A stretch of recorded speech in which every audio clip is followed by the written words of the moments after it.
जानते हैं कि आर्म फोर्सेस को ओपीएस मिलता है।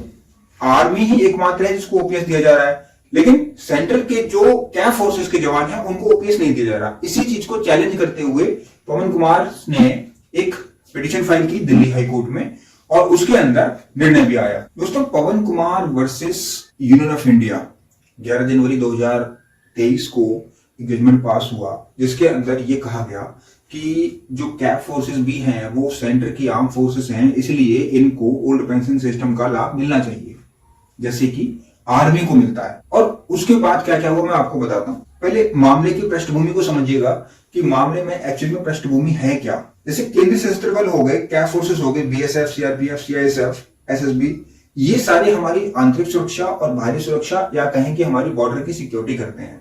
मेनली यही रहते हैं। आर्मी तब आती है जब कोई एक्स्ट्रा ऑर्डिनरी सिचुएशन क्रिएट हो जाती है, तब तक हमारे बॉर्डर की सुरक्षा, इंटरनल सिक्योरिटी सुरक्षा, चुनाव कराना और गंभीर जितने भी मसले होते हैं, राइट्स हो जाए, उस कंडीशन में भी सिर्फ हमारी जो कैप फोर्सेस होती हैं वो अपनी जान पर खेलकर हमारी सुरक्षा करती हैं। दोस्तों, तो इनको ओल्ड पेंशन मिलनी चाहिए। इस चीज को हाई कोर्ट ने अब क्या कहा, इस चीज पे हम आते हैं। दोस्तों देखिएगा, दिल्ली हाई कोर्ट ने जो ये फैसला सुनाया पवन कुमार वाला, इसमें क्या इंपॉर्टेंट पॉइंट्स है देखिएगा। सबसे पहले कोर्ट ने कहा कि कैप फोर्सेस यूनियन के सशस्त्र बलों का हिस्सा हैं और उन्हें सेवा लाभों के मामले में समानता मिलनी चाहिए। अब सशस्त्र बल मींस दी आर्म फोर्सेस, जैसे कि आर्म फोर्सेस हैं, मिलिट्री है, वैसे ही कैप भी आर्म फोर्सेस हैं सेंटर की।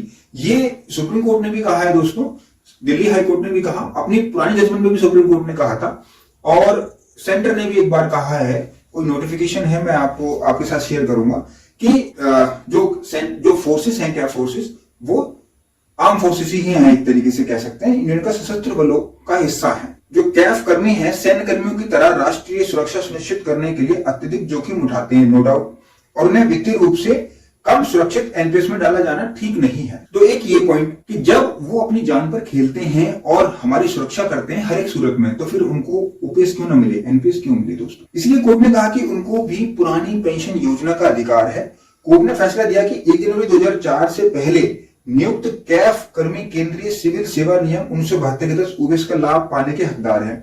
यह निर्णय सरकार द्वारा कैफ पर एनपीएस लागू खारिज करता है। दोस्तों, फिर सरकार के निर्देश, दोस्तों फिर इसको इस जजमेंट के अंदर क्या किया कि सरकार को डायरेक्शन दी और उनको एक टाइम दिया। सरकार को टाइम दिया कि 8 हफ्ते में आप इस पर नोटिफिकेशन निकालिए और सभी कैफ फोर्सेस के कर्मियों को आप ओपीएस का लाभ दीजिए।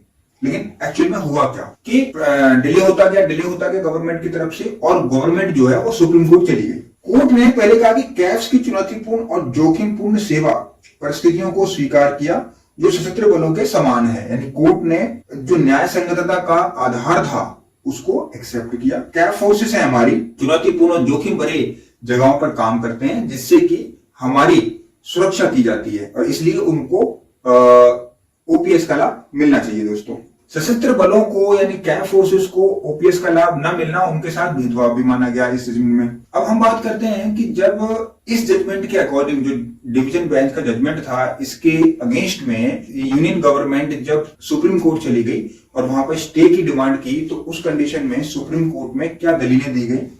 सरकार ने दिल्ली हाई कोर्ट के फैसले के खिलाफ यह तर्क देते हुए कि कैप्स अलग सेवा नियमों द्वारा शासित है और पारंपरिक अर्थों में सशस्त्र बलों का हिस्सा नहीं है। पारंपरिक मतलब स्टार्टिंग से वो सशस्त्र बलों का हिस्सा नहीं है। हाँ, सेंटर की आर्म फोर्सेस तो हैं, लेकिन उनका हिस्सा नहीं है, इसलिए उनको ओपीएस नहीं मिलना चाहिए। सरकार ने यह भी कहा कि एनपीएस पर्याप्त सेवानिवृत्ति लाभ प्रदान करता है और ओपीएस में लौटने से वित्तीय बोझ बढ़ेगा। जैसा कि सरकार का हमेशा से तर्क रहा है कि ओपीएस में अगर इन सबको डाला जाए तो सरकार के ऊपर वित्तीय बोझ बढ़ेगा, फाइनेंशियल लॉस होगा, जिसकी वजह से सरकार की अस्थिरता बढ़ती है और सरकार को लॉस होता है, इसलिए एनपीएस में ही रहने दिया जाए। फिर लेकिन हुआ क्या कि जब इस पे आगे मूव हुए और इस पे आर्गुमेंट्स हुए इस जजमेंट के ऊपर, तो सुप्रीम कोर्ट ने इस पे स्टे दे दिया। अब 5 जुलाई 2023 को सुप्रीम कोर्ट ने दिल्ली हाई कोर्ट के फैसले पर अंतरिम रोक लगा दी। ध्यान दीजिएगा कि ये इंटरिम स्टे है।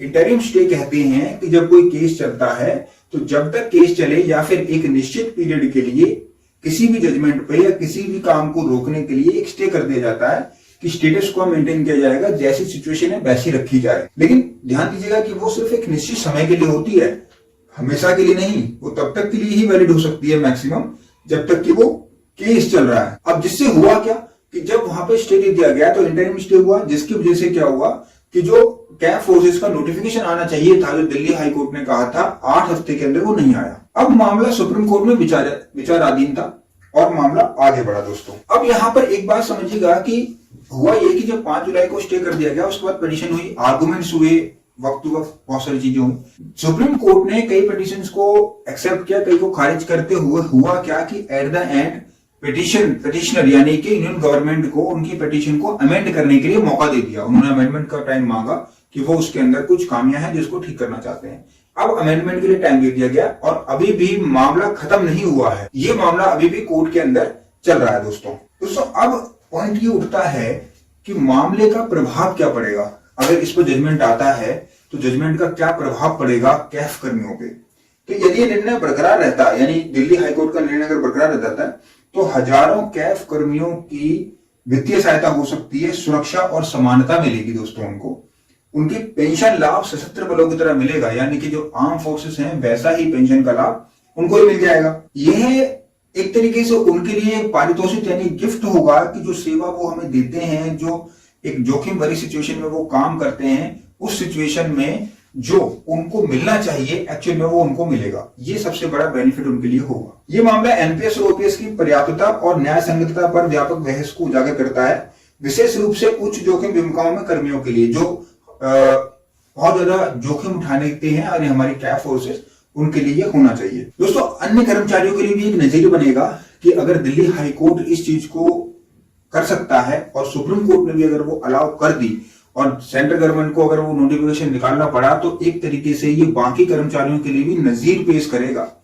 इससे होगा ये कि जो बाकी केंद्रीय कर्मचारी होंगे वो भी आएंगे ओपीएस के लिए और उनका जो प्रभाव होगा या उनका जो कह सकते हैं अधिकार होगा वो और मजबूत हो जाएगा। इसलिए भी सरकार कहीं ना कहीं इसको डिफेंड कर रही है दोस्तों। अब कंफ्यूजन ये थी इसके अंदर जो बार बार पूछी जा रही थी कि वो अपील पेंडिंग है कि खारिज हो गई, ओपीएस का क्या हुआ, सरकार का क्या रुख है। तो अब आपने देखा कि जो जजमेंट थी पहले दिल्ली हाईकोर्ट से अलाउ हुई, फिर सुप्रीम कोर्ट चलेगी गवर्नमेंट, स्टे भी हुआ, लेकिन उनको अलाउ करके अमेंडमेंट के लिए टाइम दे दिया गया दोस्तों। अभी वो मामला पेंडिंग है, इस पे कोई फाइनल जजमेंट या वर्डिक्ट नहीं आया है, जिसके लिए अभी लगता है कुछ समय लगेगा। कैब फोर्सेस को पेंशन का हक मिलना चाहिए, ये दिल्ली हाईकोर्ट ने जजमेंट में कहा और बहुत सारे कैब फोर्सेस के कर्मचारी सभी लोग ये मानते भी हैं। और इसीलिए दोस्तों ये पवन कुमार जजमेंट जो था, इसलिए मैंने इसका थोड़ा सा एनालाइज किया आपके लिए कि इस पे कोई किसी प्रकार की कंफ्यूजन न रहे। ये मामला अभी भी कोर्ट में है और ये मामला अभी पेंडिंग में है, इसमें कोई भी फाइनल जजमेंट या फिर कोई भी फाइनल वर्डिक्ट नहीं आया है, इसलिए वेट कीजिएगा। उम्मीद करते हैं कि कैब फोर्सेस के लिए जल्द ही कोई खुशखबरी आएगी दोस्तों। इसी उम्मीद के साथ इस वीडियो को यहीं समाप्त करते हैं और जानने के लिए, कुछ रोचक जानने के लिए जुड़े रहिए हमारे साथ और हमेशा इस चैनल को लाइक सब्सक्राइब कीजिए, शेयर भी कीजिए। ये जानकारी आप जानते थे नहीं जानते थे, मुझे जरूर इस वीडियो में कमेंट करके नीचे बताइएगा दोस्तों। मिलते हैं अगली वीडियो में, तब तक के लिए नमस्कार।